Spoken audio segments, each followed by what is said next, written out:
হঠাৎ করে ঘুরতে গেলাম কক্সবাজার সমুদ্র সৈকতে। এই সমুদ্র সৈকত দেখার অনেকের স্বপ্ন থাকে, আমারও সেরকম একটা স্বপ্ন ছিল। আলহামদুলিল্লাহ সেই স্বপ্নটা হঠাৎ করে পূরণ হয়ে গেল। কোনো প্ল্যান ছাড়া হুট করে চলে গেলাম কক্সবাজারে। আর এখানে কার সাথে গিয়েছিলাম, কেমন ভাবে মজা করলাম, কি কি করলাম, সবকিছু মিলেই থাকছে নতুন একটা ব্লগ। তো হ্যালো এভরিওয়ান, আসসালামু আলাইকুম। সবাই কেমন আছেন? কক্সবাজার ঘুরতে গিয়েছিলাম, আর কক্সবাজার ঘুরতে গিয়েছি সমুদ্রের পানিতে গোসল দিব না তা কি কখন হয় বলেন তো? সমুদ্রের পানিতে গোসল দিয়েছিলাম। সমুদ্রের ঢেউ আমাকে তো বারবার পাগল করে দিচ্ছিল, আর এত স্রোত ভাইরে ভাই, যেটা বলার মতো না। দেখেন আমার সাহস কত বড়, এত বড় বড় ঢেউ আসতেছিল আর আমি সেখানে লাফালাফি করতেছিলাম। সমুদ্রের পানি কিন্তু অনেক বেশি লবণাক্ত, আর এই পানিতে গোসল করার খুব একটা বড় বিষয় না। আশেপাশে অনেকেই ছিল যারা সবাই গোসল করছিল, তার সাথে ভিডিও করছিল,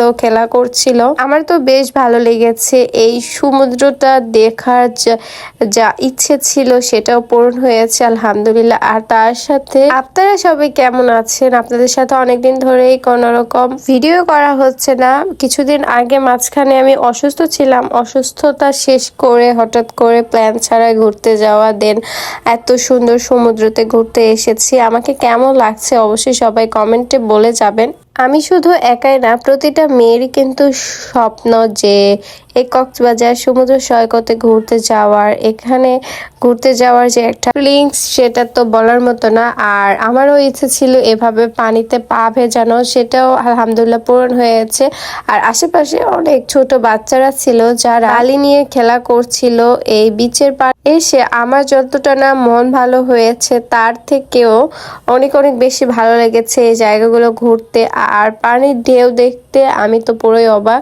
আর সাথে আরেকটা বিষয়, সেটা হচ্ছে প্রায় রাজশাহী থেকে জার্নি করে গিয়েছিলাম, অনেক অনেক টাইম ধরে জার্নি করে গিয়েছিলাম সেই সমুদ্রের পানির এই ঢেউটা দেখে। অ্যান্ড এখানে একটু মজা করেছিলাম, অ্যান্ড এনজয় করার পর আমার সব ক্লান্তি দূর হয়ে গিয়েছিল। এনজয় আর মজা তো দূরেই থাকলো, এই যে ঢেউটা যে আসতেছে, এই ঢেউ দেখে আমি তো পুরোই মানে আমার মনটা একদম জুড়ে গেছে। আর সবাই সমুদ্রের পানিতে গোসল করেছিল, অনেক বেশি লাফালাফি করেছিল, আমিও করেছিলাম মোটামুটি, কিন্তু অতটাও বেশি না। বেশিরভাগ এই জায়গাতে কাপলরা আছে, আর তার সাথে প্রিয় মানুষের সাথে এই জায়গাগুলোতে ঘুরতে অনেক অনেক বেশি সবারই ভালো লাগে। কি বলেন? আমি যে ঘুরতে গেলাম, আপনাদের সবাইকে ছেড়ে ঘুরতে গিয়েছি, আপনারা সবাই কি মন খারাপ করেছেন? যদি মন খারাপ করেন অবশ্যই কমেন্টে জানাবেন। আর আজকে আমি এই দিনটা অনেক বেশি খুশি ছিলাম, আমার মুখ দেখে বোঝাই যাচ্ছে আমি কত পরিমাণ খুশি ছিলাম।